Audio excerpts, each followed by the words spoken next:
इस वीडियो में हम लोग पढ़ेंगे सॉफ्टवेयर इंजीनियरिंग प्रॉब्लम्स। तो सॉफ्टवेयर इंजीनियरिंग प्रॉब्लम्स, तो सॉफ्टवेयर जब डेवलपमेंट का काम होता है, जब सॉफ्टवेयर डेवलप करते हैं तो उसमें क्या क्या प्रॉब्लम्स आती है जिसकी वजह से हम लोग सॉफ्टवेयर इंजीनियरिंग के बारे में पढ़ते हैं। तो पहला जो होगा problem, the problem of scale, the problem of scale. दूसरा प्रॉब्लम आता है cost, quality and schedule. Cost, quality and schedule. और तीसरी प्रॉब्लम होती है जिसके बारे में हम लोग पढ़ते हैं, the problem of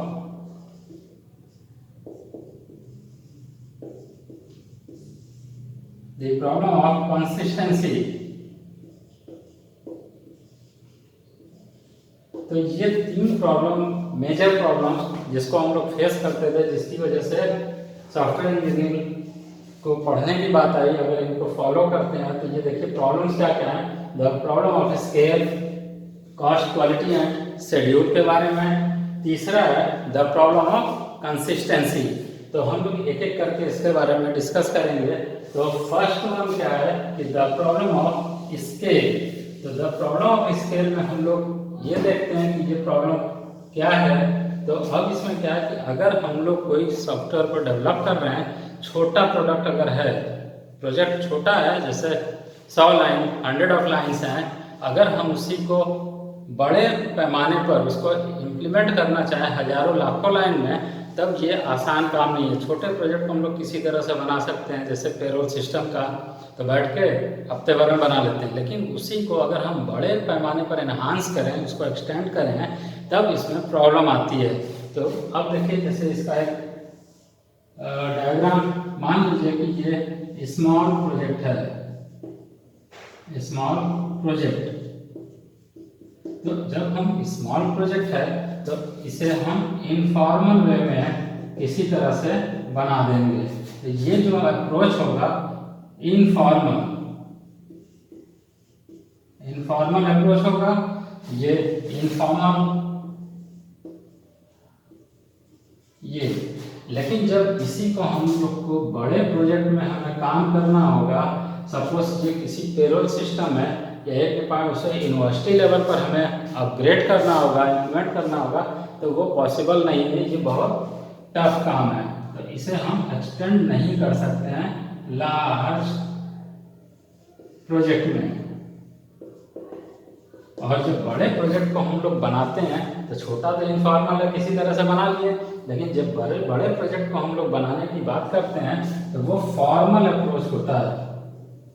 formal rule को लेके ये फॉर्मल अप्रोच से हम लोग डेवलप करने की कोशिश करते हैं यहाँ बड़े से छोटे से बड़े के प्रोजेक्ट में। तो इससे क्या होता है कि जो हम लोग एक फॉर्मल तरीका लेके चलेंगे तो कॉस्ट हो गया, क्वालिटी हो गया, शेड्यूल हो गया, ये सारी चीज़ें या जो फेल्योर की चांसेस होंगी सॉफ्टवेयर डेवलपमेंट में, वो कम से कम होगी।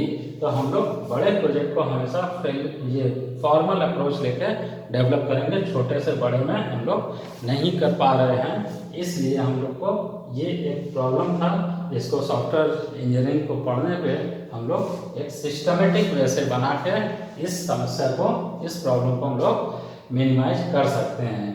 तो यही है हम लोग का द प्रॉब्लम ऑफ स्केलिंग का।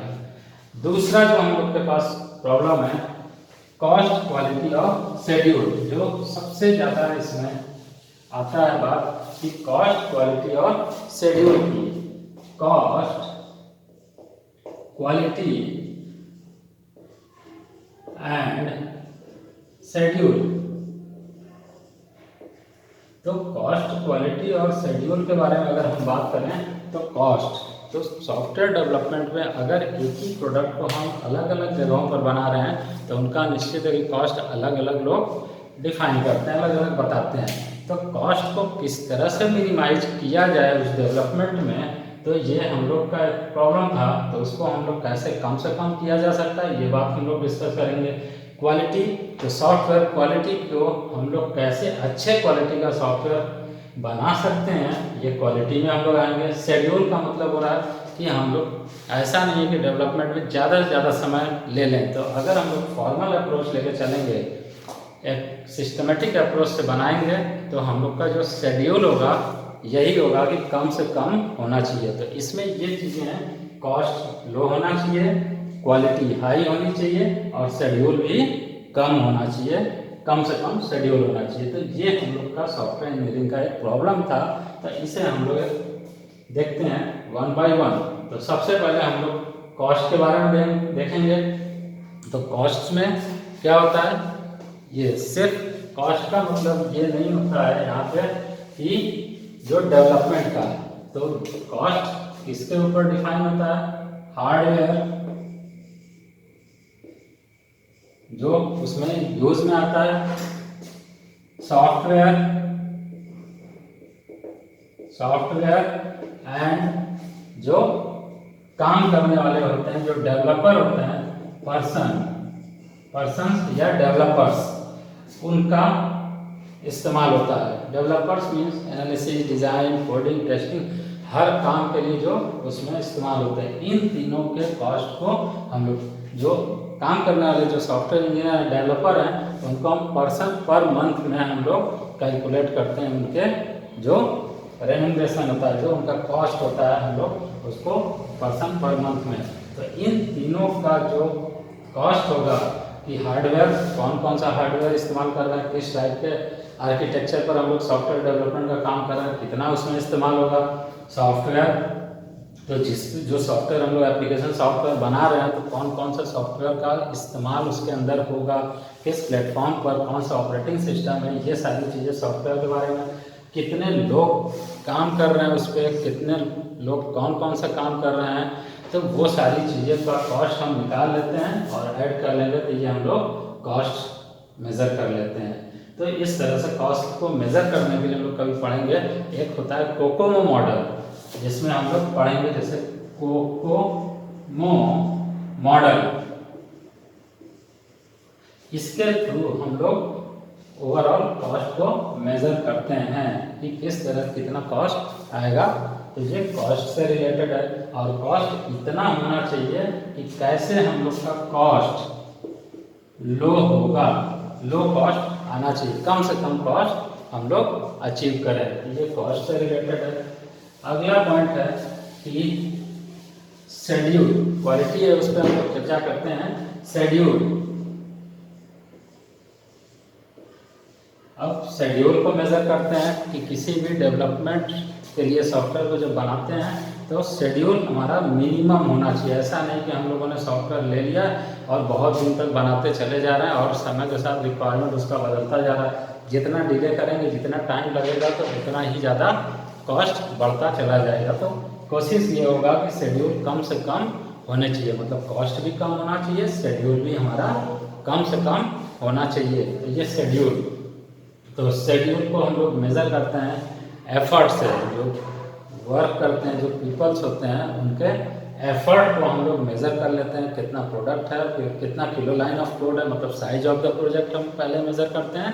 फिर उस प्रोडक्ट को बनाने के लिए कितना एफर्ट होगा, उसके बेसिस पर निकाल के हम लोग शेड्यूल को मेज़र करते हैं। तो मीन्स पहले साइज मेज़र कर देते हैं प्रोडक्ट का, फिर एफर्ट कर लेते हैं, और उसके बेसिस पर हम लोग इन दोनों को नापने के बाद, निकालने के बाद निकाल लेते हैं शेड्यूल, हम लोग मेज़र कर लेते हैं। तो इसके बारे में भी हम लोग कभी बात करेंगे। तो ये शेड्यूल हो गया। अब है अगला जो quality.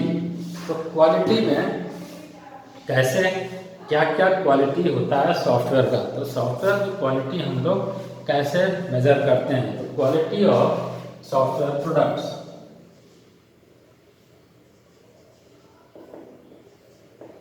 Qualities of software product. तो सॉफ्टवेयर की क्वालिटी किस तरह से हम लोग मेज़र करेंगे, तो वो मैट्रिसेस आएगा। लेकिन यहाँ पर क्वालिटी दो चीज़ों के लिए हम लोग मानते हैं।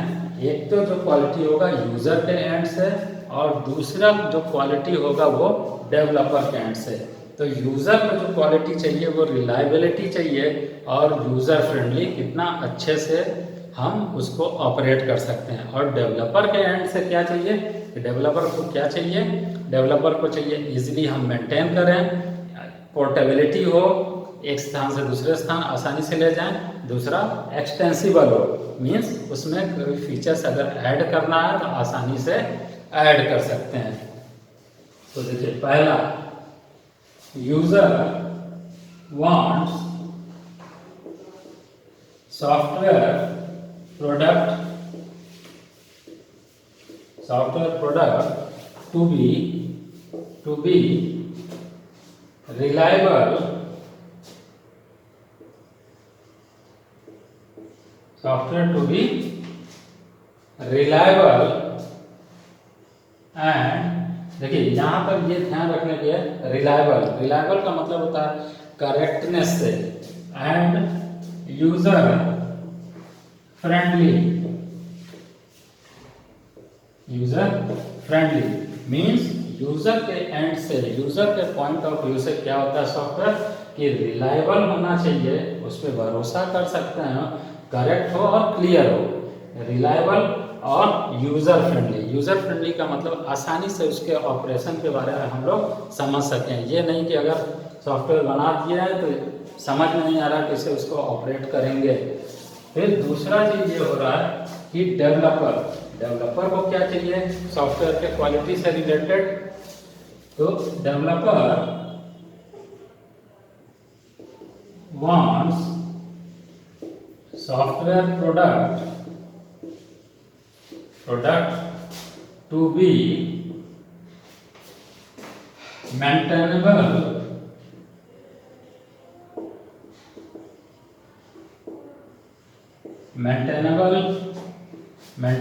होना चाहिए, पोर्टेबल होना चाहिए, एंड एक्सटेंसिबल। तो ये देखिए यूजर के एंड से रिलायबल और यूजर फ्रेंडली होना चाहिए, और सॉफ्टवेयर डेवलपर को क्या चाहिए, क्वालिटी कैसे उसके हिसाब से अच्छा होगा, जो मेंटेनेबल मतलब आसानी से उस सॉफ्टवेयर में कोई अगर प्रॉब्लम आता है तो मेंटेन हम आसानी से कर सकते हो। दूसरा पोर्टेबल, तो पोर्टेबल का मतलब क्या होता है कि ये आसानी से पोर्टेबल हो, एक स्थान से दूसरे स्थान तक हम इजीली इसको हटा सकें, ले जा सकें, मतलब ले जाके कहीं इंस्टॉल कर सकें। एक्सटेंसिबल जो सबसे इम्पोर्टेंट फीचर्स होता है कि हम इजीली उसको एक्सटेंड करें अकॉर्डिंग टू कस्टमर नीड, जो कस्टमर का रिक्वायरमेंट होता है आसानी से उस सॉफ्टवेयर में हम उसके कुछ फीचर्स अगर ज़रूरत हो तो बढ़ा सकें। तो ये दोनों के एंड से क्वालिटी इस तरह से होगा। अब इसी में क्वालिटी से रिलेटेड जो क्वालिटी को हम व्यू करते हैं, we can view quality in 3 dimensional way. तो 3 डायमेंशन में हम लोग क्वालिटी को देखते हैं, समझते हैं। तो factors determining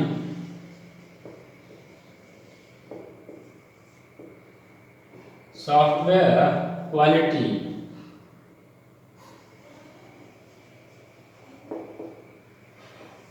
factors determining software qualities. तो सॉफ्टवेयर क्वालिटी को हम लोग किस तरह से डिटरमाइन करते हैं या क्या कह सकते हैं कि क्वालिटी, तो इसमें हम लोग 3 डायमेंशनल में इसे समझते हैं, इसे व्यू करते हैं 3 डायमेंशन में। जैसे ये 3 डायमेंशनल व्यू, ये ऐसे, ये। तो अब देखिए 3 डायमेंशन में हो गया प्रोडक्ट, पहले में प्रोडक्ट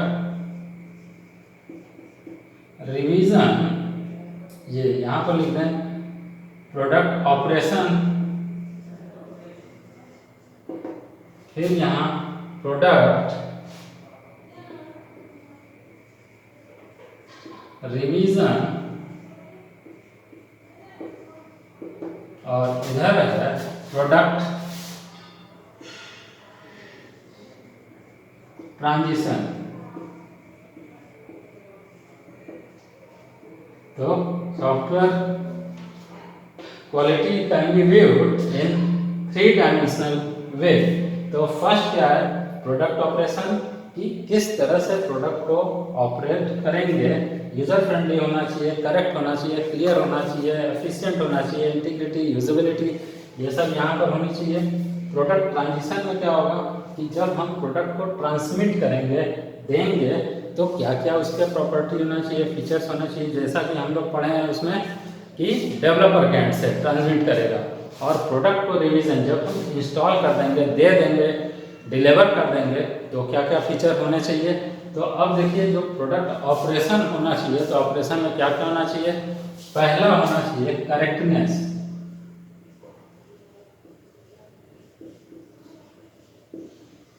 करेक्टनेस। फिर दूसरा होना चाहिए रिलायबिलिटी,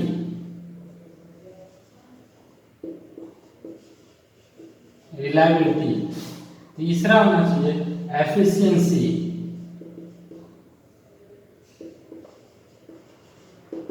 प्रोडक्ट, ये correctness, reliability, efficiency, integrity,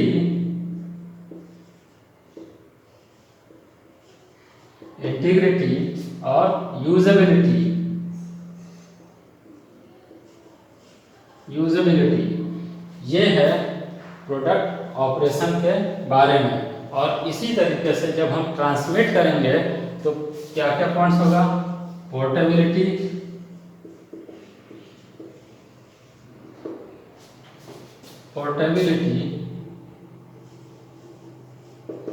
portability, reusability,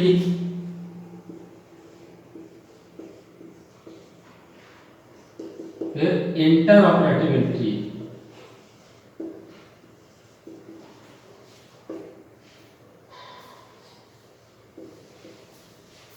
इंटरऑपरेटिबिलिटी, ये तो रिवीजन का हो गया।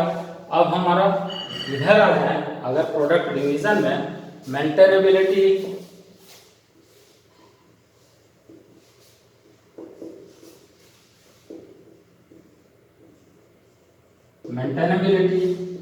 फ्लेक्सिबिलिटी,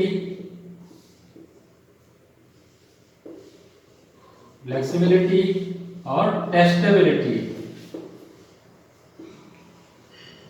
तो ये हम लोग 3 डायमेंशनल में इसे व्यू करते हैं। तो अब देखिए, देखते हैं कि पहला क्या है। अब लिख सकते हैं, बता सकते हैं कि फैक्टर्स डिटरमाइनिंग या फैक्टर्स अफेक्टिंग सॉफ्टवेयर क्वालिटी। तो इसे 3 डायमेंशन में डिवाइड करते हैं, क्लासिफाई करते हैं। प्रोडक्ट ऑपरेशन, दूसरा product revision, and third one product revision. तो जब प्रोडक्ट ऑपरेशन होगा तो इसका मतलब उसके ऑपरेशन से हम लोग रिलेटेड बात करेंगे। तो अब करेक्टनेस का मतलब क्या होता है, पहला है इसमें। तो करेक्टनेस का मतलब होता है कि सॉफ्टवेयर का जो हम लोग प्रोडक्ट होगा वो कितना करेक्ट होगा। तो करेक्ट का मतलब होता है क्लियर हो सकता है, करेक्ट मतलब कितना हम लोग रिक्वायरमेंट को अचीव कर रहे हैं, कितना हम लोग जो कस्टमर का प्रोडक्ट होगा उसमें जैसे इनपुट डालते हैं उसी के अकॉर्डिंग कितना करेक्ट आउटपुट दे रहा है, डिपेंड करेगा इनपुट के अकॉर्डिंग आउटपुट। दूसरा है रिलायबिलिटी। तो रिलायबिलिटी का मतलब होता है कि कितना हम लोग सॉफ्टवेयर पर रिलायबल हैं। रिलायबल इन द सेंस कि जो कस्टमर होगा वो उसका क्या रिक्वायरमेंट है, सारा रिक्वायरमेंट फुलफिल कर रहा है कि नहीं, कितना अच्छे तरीके से उसके रिक्वायरमेंट को वो फुलफिल कर रहा है, जो रिक्वायरमेंट है कितना अच्छे से अचीव कर रहा है। तीसरा है एफिशिएंसी। एफिशिएंसी का मतलब होता है कि जो सॉफ्टवेयर बना के आप दे रहे हैं प्रोडक्ट कितना एफिशिएंट है। तो एफिशिएंट में रिस्पांस टाइम और मेमोरी मैनेजमेंट, इसमें एफिशिएंसी का मतलब हो रहा है रिस्पांस टाइम और मेमोरी मैनेजमेंट। तो ऐसा नहीं कि जो प्रोडक्ट दे दिए तो मेमोरी मैनेजमेंट कितना अच्छे से कर रहा है। दूसरा है कि इसमें ये भी है कि रिस्पांस टाइम, जैसे आपने कोई क्वेरी दिया तो कितना आउटपुट या उस क्वेरी को कितना अच्छे से जल्दी एक्सेस, रिस्पांस टाइम मतलब कि कितना अच्छे से उसको तुरंत रिस्पांस कर रहा है कम से कम टाइम में। और मेमोरी मैनेजमेंट में कितने अच्छे से इसको वो मैनेज कर रहा है मेमोरी का। दूसरा है इंटीग्रिटी।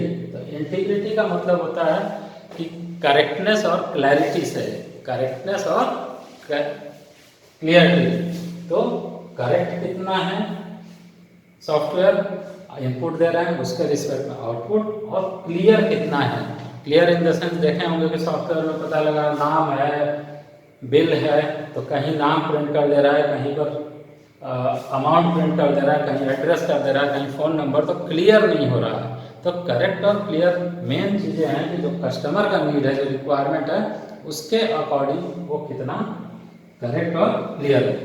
यूजेबिलिटी, तो यूजेबिलिटी की प्रॉपर्टी यहाँ है कि अगर हमारा जो यूज़ करने वाला व्यक्ति होगा वो कितने अच्छे से उस सॉफ्टवेयर को यूज़ कर रहा है, इसका मतलब प्रॉपरली वो ट्रेंड होना चाहिए। उस सॉफ्टवेयर को यूज़ करने से पहले ट्रेनिंग होनी चाहिए, तो वो सॉफ्टवेयर को अच्छे तरीके से वो यूज़ कर सकता है। तो जो आउटपुट आएगा, जो रिक्वायरमेंट होगा, जो कस्टमर की ज़रूरत होगी, वो सारी चीज़ों को आसानी से फुलफिल कर सकता है।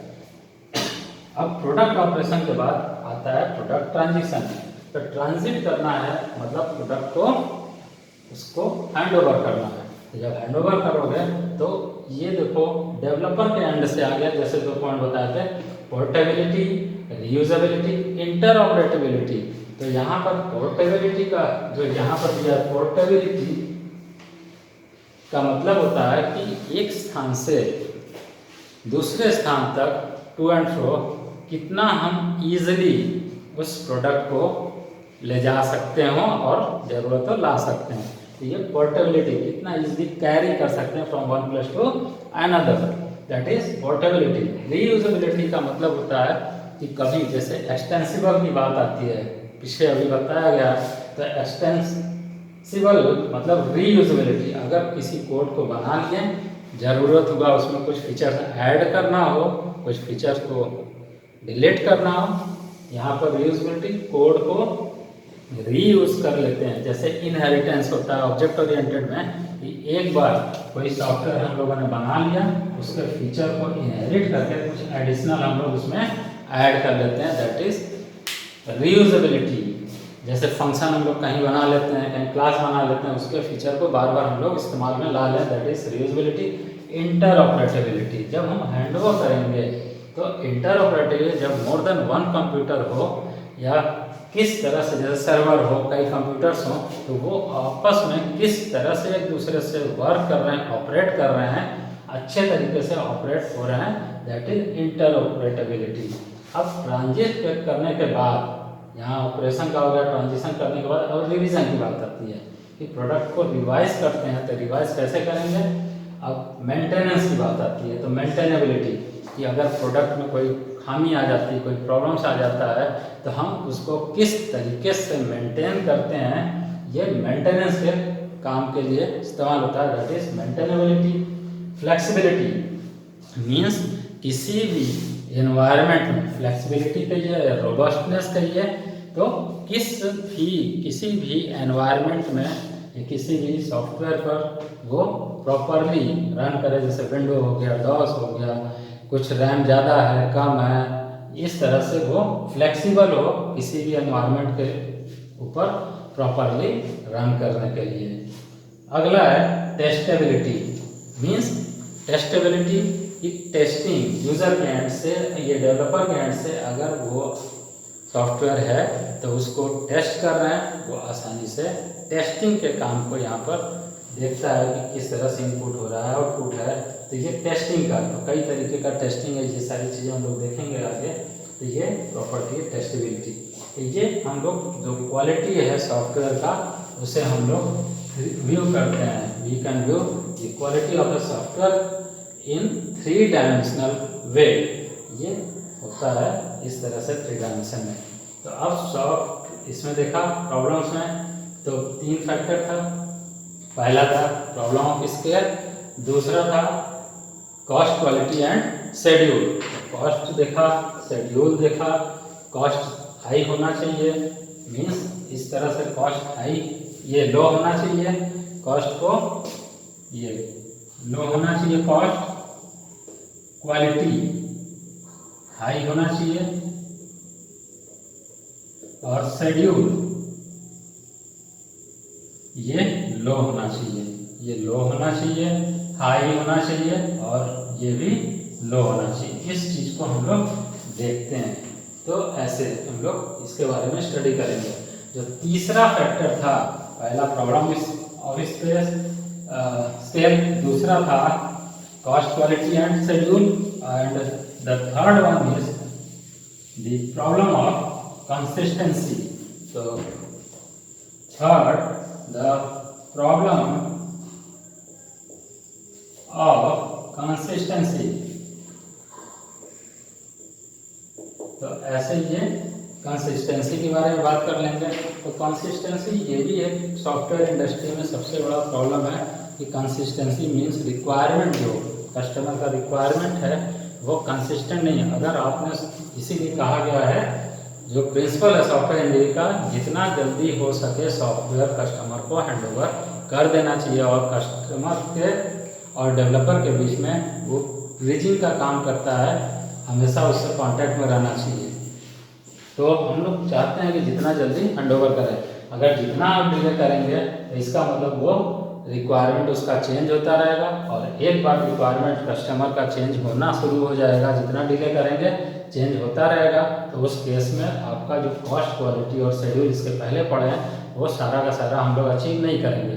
अगर शेड्यूल बढ़ेगा, ये यहाँ पर कंसिस्टेंसी, रिक्वायरमेंट अगर चेंज होगी, तो इसका मतलब क्या होगा कि उसके कॉस्ट भी इंक्रीज होने लगेंगे और क्वालिटी कहीं ना कहीं प्रभावित होगा।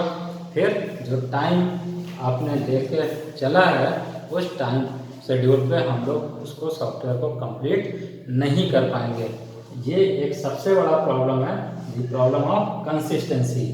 तो इन चीज़ों से हमारे प्रॉब्लम्स हैं, ये देखते हुए हम लोग सॉफ्टवेयर इंजीनियरिंग में जो फॉर्मल अप्रोच है, जो पूरा लाइफ साइकिल्स हैं, उनको फॉलो करके सॉफ्टवेयर के डेवलपमेंट के बारे में बात करते हैं। तो जो प्रॉब्लम्स होगा उसको हम लोग मिनिमाइज कर सकते हैं। Thank you.